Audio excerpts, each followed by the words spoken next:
Welcome to the Fluent English Podcast, where we help you improve your English in fun and engaging ways. In today's episode, we dive into the topic of how technology has changed the way we communicate. Join my friend John and Jenny as they discuss the impact of texting, social media, and video calls on our everyday conversations. Whether you're a beginner or an advanced learner, this conversation is perfect for helping you practice and improve your listening skills. So, sit back, relax, and let's get started. Now over to my friends. Okay, so today we're diving into something we all do every single day. Communicate. Yeah. But we're going to explore how technology has kind of thrown a curveball into the way we connect. Right. And also how it's changed the way people are learning English. Yeah. From heart-to-hearts to lightning-fast texts. Are we really connecting or just skimming the surface? You know what I mean? And how has technology actually made it easier to learn English? Yeah. So many questions. Lots to unpack. Get ready to unpack all this and more. Okay, so one thing that's really interesting is that while we have more ways to stay in touch than ever, Right. some experts are worried that our conversations just aren't as deep as they used to be. Yeah. It's almost like we're trading, meaningful dialogue for these quick bursts of information. Right. And it's like we're constantly bombarded with messages and notifications and updates. That's no wonder people feel like they're drowning in emojis instead of having real face-to-face conversations. One of the sources actually pointed out how people often rely on shorter messages and emojis to express themselves rather than actually taking the time to articulate their feelings fully. Yeah, that's a valid observation. Yeah. And it makes you wonder if, our reliance on these digital shortcuts Right. is impacting our ability to communicate effectively in the real world. Right. But, we can't forget that technology has also broken down geographical barriers, right? That's true. It's allowed us to connect with people across the globe in ways that we couldn't have even imagined a few decades ago. You're absolutely right. I mean, think about video calls. Yeah. They've become such a lifeline for families and friends who are separated by distance. Exactly. It's incredible to be able to see and speak to loved ones no matter where they are in the world. But you've hit on a crucial point. It's all about striking a balance. Yes. Between online and offline interaction. For sure. And speaking of communication, one area where technology has had a truly transformative impact is in language learning. Yeah. Specifically learning English. Right. And we have this incredible wealth of resources at our fingertips now. We do. From podcasts and YouTube channels to language learning apps and virtual tutors. It's remarkable. It's really remarkable. It is. I mean, this explosion of resources has definitely made learning English more accessible, right? It has, without a doubt. Yeah. And it offers such a diverse range of methods to suit different learning styles and preferences. Right. You can learn anytime, anywhere at your own pace. It's like having a personalized English tutor available 24/7 right in your pocket. Right. Speaking of which, Yeah. podcasts have become a game changer for language learners. They have. What makes them so effective in your opinion? Well, I think podcasts provide learners with authentic exposure to spoken English. Encompassing a variety of accents, colloquialisms, Yeah. even cultural references. This immersive experience can significantly enhance, comprehension, vocabulary, even pronunciation. I totally agree. And what's so great about podcasts is It's exactly, just go for it. the beauty of role-playing is that it allows you to practice real-life scenarios in a safe and supportive environment. Yeah. And you can get creative with it. Design your own scenarios based on situations you encounter in your daily life. For sure. It's like creating your own mini English play right in your head. Right. And if you're looking for someone to practice with, language exchange programs are a fantastic option. Oh, yeah, those are great. You get to connect with native speakers, learn about their cultures, and help them learn your language in return. It's a win-win. Absolutely a win-win situation. Yeah. You can find language exchange partners through various websites, apps, even online communities. Lots of resources out there. So speaking of language learning strategies, Yeah. before we move on, I wanted to get your thoughts on something that might seem a bit old school: journaling. Okay. Do you think it's still a relevant tool for language learners today? I do. I think journaling is a fantastic way to reinforce vocabulary, improve grammar, and develop fluency. Even just writing a paragraph or two each day can make a significant difference. Right. For our listeners, I encourage you to try describing your day in English, focusing on incorporating new words and expressions you've learned. I love that idea. It's like turning your daily routine into an English learning adventure. Exactly. And speaking of pushing yourself, why not record yourself speaking English? I know it can feel a bit awkward at first, but it's an incredibly valuable tool for identifying areas for improvement. It is. Especially when it comes to pronunciation. Absolutely. Self-recording allows you to become more aware of your speaking habits and pinpoint areas where you might need to focus your practice. Right, and remember, it's not about achieving perfection overnight. No, not at all. It's about celebrating those small victories along the way. For sure, progress over perfection. Absolutely. Recognizing and acknowledging your progress, no matter how small, is crucial for staying motivated and building confidence. Definitely. Now, before we wrap up this first part of our deep dive, I want to touch on a concept that's often mentioned in language learning immersion. Can you tell us a bit more about what immersion really means and why it's so important? Yeah, so imagine this. You change your phone's language settings to English. You start following English-speaking influencers on social media. Okay. And you even try to think in English throughout the day. Well, essentially, you're surrounding yourself with the language, making it an integral part of your daily life. right. That's what we call immersion. It's like taking English beyond the textbook and integrating it into the fabric of your everyday experiences. Right. And it's amazing how quickly your learning can accelerate when you immerse yourself in the language in this way. It becomes less about studying and more about living the language. Exactly.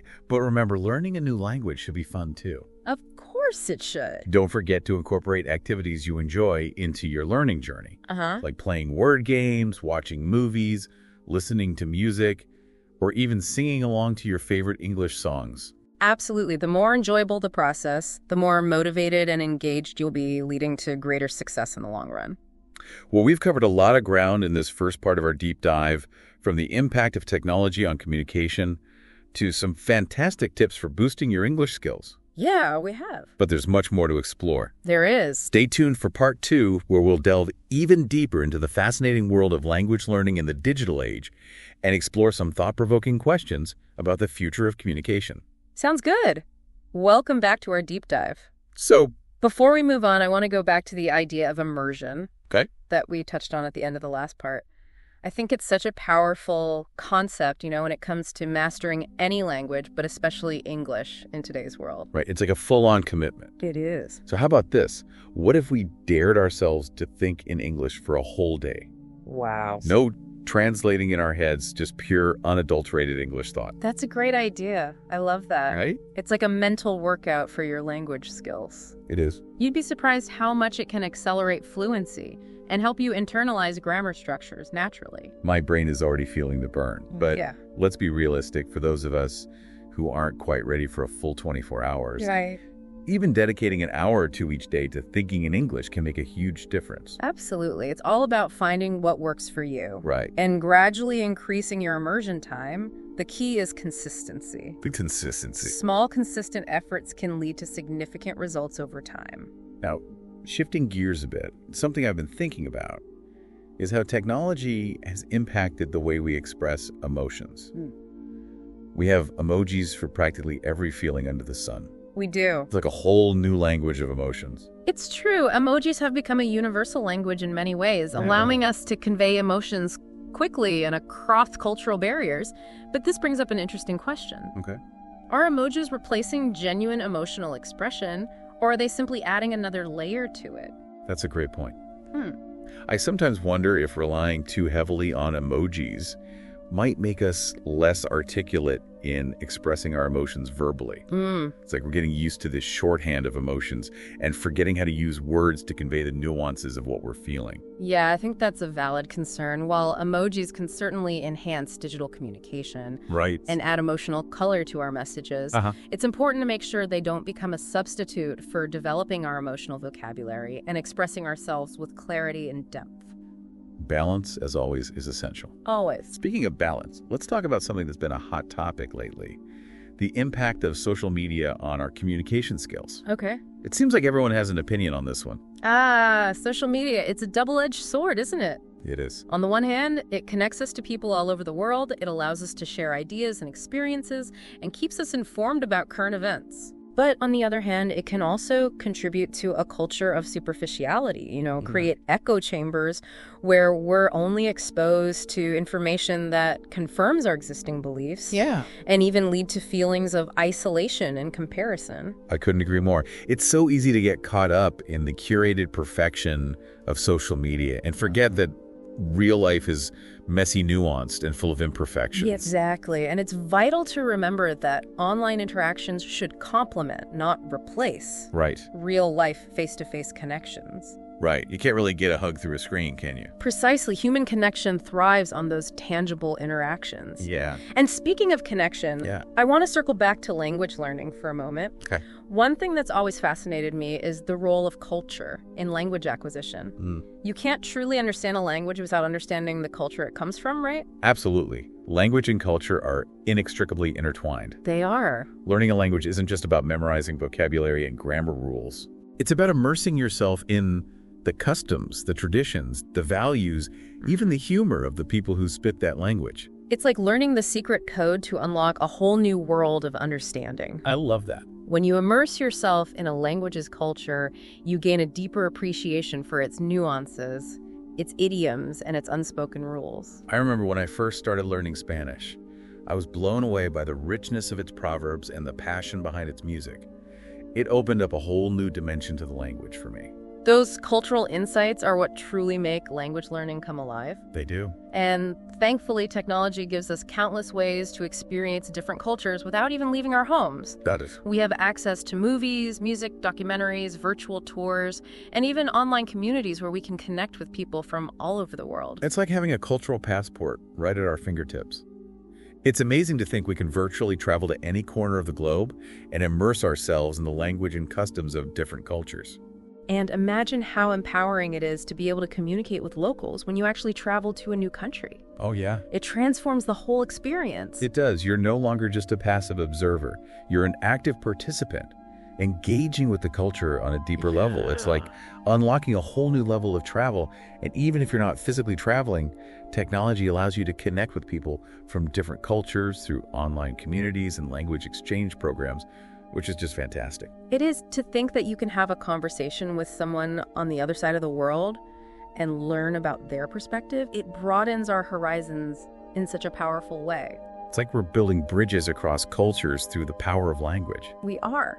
Before we wrap up this part of our deep dive, I want to touch upon something that often gets overlooked in language learning, but is so important: self-compassion. Learning a new language can be challenging. And it's easy to get discouraged when you make mistakes or feel like you're not progressing as quickly as you'd like. That's such a crucial point. It's so easy to be our own worst critics, especially when we're learning something new. Yeah. But remember, everyone learns at their own pace. Right. And making mistakes is an essential part of the process. It's true. We need to be patient with ourselves and celebrate the small victories along the way. Exactly. Focus on progress, not perfection. And remember, learning a language is a journey, not a destination. There's always something new to discover, a new skill to master, and a new connection to make. Well said. And it's a journey that can enrich our lives in countless ways, broaden our perspectives, and open doors to a world of possibilities. It can. We'll be back shortly for the final part of our deep dive, where we'll explore some final thoughts and leave you with some inspiring takeaways. Welcome back to the final part of our deep dive. It's been a really interesting conversation. It has been. We've covered so much. We have. From the impact of emojis on emotional expression to the importance of cultural immersion in language learning. It's incredible to think how much our communication landscape has transformed in just a few short decades. The technology just keeps advancing at such a rapid pace. So as we wrap up our conversation, I wanted to kind of zoom out for a moment and look towards the future. Okay. What do you think a future of communication holds? Any predictions? That's a big question. It is a big question. But it's exciting to think about all the possibilities, Yeah. Technology is constantly evolving, so who knows what new ways of connecting and communicating will emerge. I mean, imagine a world where language barriers are non-existent. Wow. where we can seamlessly understand each other regardless of our native languages. That would be incredible. A world without language barriers. It would. It would open up so many doors for collaboration and understanding and connection across cultures. Right. It sounds like something out of a science fiction movie. It might not be as far-fetched as it seems. Really? Artificial intelligence is already making significant strides in language translation. That's true. And who knows what breakthroughs await us in the years to come. Perhaps we'll have real-time translation devices that allow us to communicate effortlessly with anyone, anywhere in the world. It would truly be revolutionary. Yeah. But even with all these technological advancements, I still believe there will always be a need for genuine human connection. I agree. For those face-to-face interactions where we can truly see and feel each other's presence. Absolutely. No matter how sophisticated technology becomes, it can never fully replicate the warmth, the empathy, the nuanced understanding that we experience in face-to-face interactions, those shared moments of laughter, vulnerability, and deep connection. Yeah. Those are essential to our well-being as humans. It's those authentic moments of human connection that truly nourish our souls. So as we embrace this ever-evolving landscape of communication, it's important to strike a balance, between leveraging the convenience and power of technology. Right. And nurturing those irreplaceable human connections. Well said. Let's use technology as a tool to enhance our communication, not to replace it. I like that. Let's continue to reach out, connect, and engage in meaningful conversations that bridge divides and foster understanding. And as we continue to explore new ways of communicating and connecting, let's never forget the power of words to inspire, to heal, and to create a more compassionate and connected world. Definitely. So to our amazing listeners, as we wrap up this deep dive, I'd like to leave you with a final thought-provoking question to ponder. What steps can you take to ensure that technology enhances rather than diminishes your ability to connect with others in a meaningful way? Let this question be a catalyst for reflection and action. Let's use our voices, our words, and our technology to create a future where communication fosters understanding, empathy, and genuine connection. Thank you for joining us on this incredible journey into the fascinating world of communication. Until next time, keep those conversations flowing, both online and offline. And remember, the world is full of fascinating people waiting to connect with you. So go out there and explore the endless possibilities of human expression.